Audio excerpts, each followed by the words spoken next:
Mandeep, curious what you think about these numbers.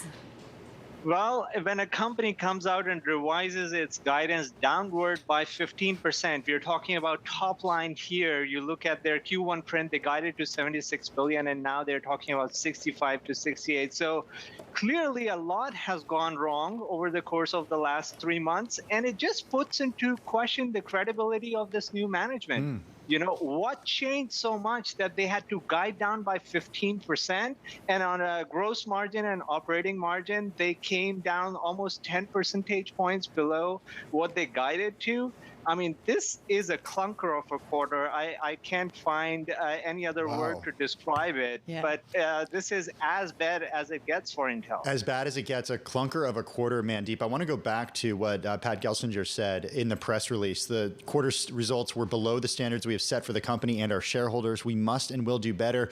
I want to point out this part, though. He said the sudden and rapid decline in economic activity was the largest driver, but the shortfall also reflects our own execution issues. Given what we know about what the other chip companies have said thus far, we've learned about them. What are the economic issues that he's describing here? Because the execution is certainly part of it, and he admits that, but the macroeconomic environment is a big part of that. So how should we read into these earnings to get an understanding of the global economy right now? I mean, Tim, Qualcomm reported last night they grew 37%, guided to 22% growth. And granted, Qualcomm is more exposed to smartphones and 5G. But they also diversified their exposure to automotive, high-performance computing, hyperscale cloud. Intel talked about all these things in their analyst day, a couple of months back, and that's what they said they were pivoting to. So what changed so much that suddenly they have to guide down by 15%, and they lost all the pricing power? I mean, look at the gross margin compression here. Yeah. They're really taking a hit on their pricing. So I don't think anything can, justify the kind of guidance that they have taken down here. And to me, this is, yes, execution issues, but also Intel is losing share. And they're losing share to AMD, to NVIDIA, to Qualcomm, and to TSMC on the foundry side. Talk about the foundry side, because today we do understand the CHIPS Act has gone through. $52 billion is something that Pat Gelsinger was going to be using the money for, digging in Ohio, new fabs. But is that the right tactic right now, Mandeep?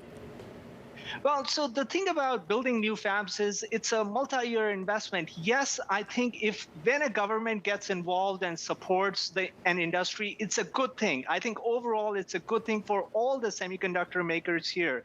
The problem is setting up a fab, getting it up and running, having the production going will take 4 or 5 years.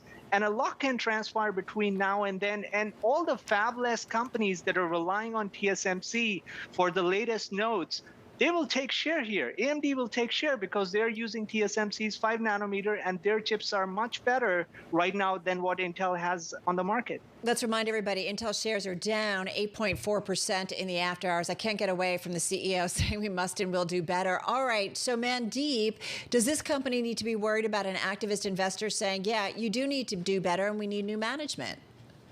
Well, so clearly, I think this puts into question the credibility of the management. And look, there are no easy fixes here. The good thing is government is behind Intel and the entire, U.S. chip industry. So that is a positive. The question is, how can they pivot to the right areas? They talked about that in their analyst day, getting into GPUs and getting into more system on a chip, pivoting away from their core CPUs. But that execution isn't showing. So a lot has to show up in execution over the course of the next few quarters.